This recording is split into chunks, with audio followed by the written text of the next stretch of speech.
Blind soccer is a fast-paced, physical and technical sport which requires special resources and facilities designed to accommodate the visually impaired.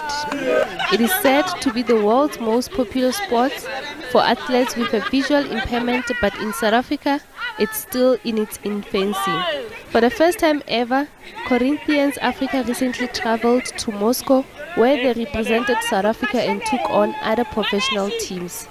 It was the first blind soccer team from this country to do so. I'd say South Africa is probably 2 decades behind. In Turkey, they started this in 1950, and likewise with Brazil. They started like centuries ago. They've got leagues. Brazil has 16 leagues all over the country. And they have paid professionals. So these boys were playing against paid professionals. People get paid. They're getting paid to go into the tournament. And so our boys were going there because they were selected to represent.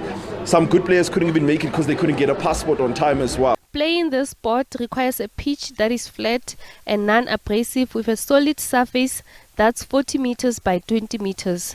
And some resources which may include sideboards, used as a physical barriers to keep the ball and players inside the boundaries.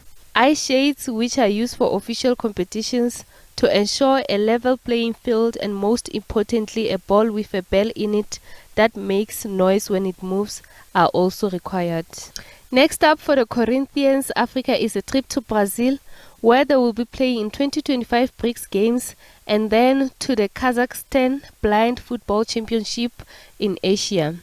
Corinthians Africa's ambassador Xolile Ngila urges the government to step in and support the sport. It's very important that the minister of this country must be able to identify and adopt such community developers, such community initiatives, such community teams, so that they can able to inspire other people in the community.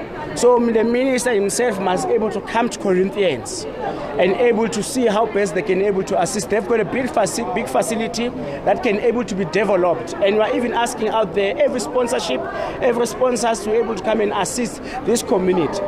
Project manager Nikiwe Nyamande says the sport needs to be recognized in this country. I think one of the exciting things are the journey now that they're back, how we get to actually push the blind soccer agenda here in South Africa. So I'm thinking, one of the challenges that we might come across as well is that it's not, exactly established in South Africa. So one of the exciting things is how we can work together with maybe, possibly other people that might want to join in this historic movement and actually help us to push this agenda and include the blind people in sporting.